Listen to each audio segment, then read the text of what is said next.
Hello guys, welcome to my channel English with Basuraj sir. Today let's learn about the usage of well while constructing the sentences. ಇದನ್ನು ನಾವು well ಎಂಬ ಪದವನ್ನು ಹೇಗೆ ವಾಕ್ಯಗಳಲ್ಲಿ ಉಪಯೋಗಿಸೋದು ಅನ್ನೋದ್ರ ಬಗ್ಗೆ ಕಲ್ತ್ಕೊಳ್ಳೋಣ. Well means good, well worse, well better, best ಅಂತ. ಫಾರ್ ಎಕ್ಸಾಂಪಲ್ ಈಗ ಹೇಳಬೇಕು ಅಂದರೆ well is an adverb. It's a good car. It's a good car ಅಂದರೆ ಅದು ಒಳ್ಳೆಯ ಕಾರು. ಅಲ್ಲಿ ಗುಡ್ ಅನ್ನೋದು ಅಡ್ಜೆಕ್ಟಿವ್ ಆಗಿ ಕೆಲಸ ಮಾಡುತ್ತೆ. It works as an adjective. ಆದರೆ ಇಟ್ ರನ್ಸ್ ವೆಲ್, ಅದು ಚೆನ್ನಾಗಿ ಓಡುತ್ತೆ. ರನ್ಸ್ ವೆಲ್ ಆವಾಗ ಅದು ಆಬ್ಜೆಕ್ಟ್, ಅದು ವೆಲ್ ಅನ್ನೋದು ಅದು ಅಡ್ವರ್ಬ್ ಆಗಿ ಕೆಲಸ ಮಾಡುತ್ತೆ. How does it run? It runs well. ಹಾಗೆಯೇ ಶಿ ಸ್ಪೀಕ್ಸ್ ಗುಡ್ ಇಂಗ್ಲೀಷ್. ಅವಳು ಒಳ್ಳೆ ಇಂಗ್ಲೀಷ್ ಮಾತಾಡ್ತಾಳೆ. ಅಲ್ಲಿ ಗುಡ್ ಅನ್ನೋದು adjective. It qualifies the noun she speaks good English ಅಂದಾಗ. ಶಿ ಸ್ಪೀಕ್ಸ್ ಇಂಗ್ಲೀಷ್ ವೆಲ್ ಅಂತ ಹೇಳಿದ್ರೆ ಅಲ್ಲಿ ನಾವು ಶಿ ಸ್ಪೀಕ್ಸ್ ಇಂಗ್ಲೀಷ್ ವೆಲ್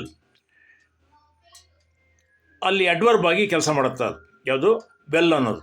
ನಾವು ಅದರ ಬದಲು ಶಿ ಸ್ಪೀಕ್ಸ್ ಇಂಗ್ಲೀಷ್ ಗುಡ್ ಅಂತ ಹೇಳ್ಬಾರ್ದು, ಶಿ ಸ್ಪೀಕ್ಸ್ ಇಂಗ್ಲೀಷ್ ವೆಲ್ ಅಂತಲೇ ಹೇಳಬೇಕು. ಹಾಗೆಯೇ well is also N adjective. ನಾವು ಅಡ್ಜೆಕ್ಟಿವ್ಗೂ ಕೂಡ ವೆಲ್ಲನ್ನು ಯೂಸ್ ಮಾಡ್ಬೋದು. ಯಾವ ಸಂದರ್ಭದಲ್ಲಿ ನೋಡೋಣ.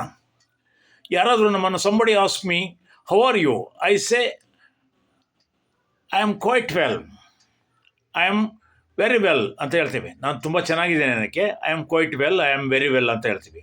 ಅಲ್ಲಿ ವೆಲ್ ಅನ್ನೋದು ಅಡ್ಜೆಕ್ಟಿವ್ ಆಗೂ ಕೂಡ ಕೆಲಸ ಮಾಡುತ್ತೆ. ಅಡ್ಜೆಕ್ಟಿವ್ ಅಂದರೆ it tells about the noun.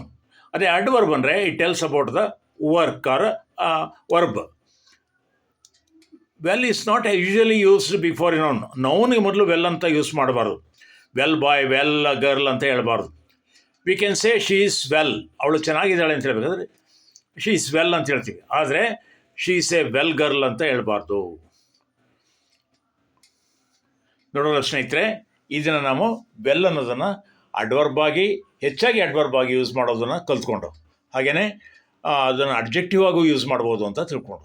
ಈ ನನ್ನ ವಿಡಿಯೋ ಇಷ್ಟ ಆದರೆ ನೀವು ಲೈಕ್ ಮಾಡಿ, ಶೇರ್ ಮಾಡಿ, ದಯವಿಟ್ಟು ಸಬ್ಸ್ಕ್ರೈಬ್ ಆಗಿ ಅಂತ ನಿಮ್ಮಲ್ಲಿ ಕೇಳಿಕೊಂಡು ನನ್ನ ನಿಮಗೆಲ್ರಿಗೂ ಕೂಡ ಧನ್ಯವಾದವನ್ನು ಅರ್ಪಿಸ್ತೇನೆ. Thank you all.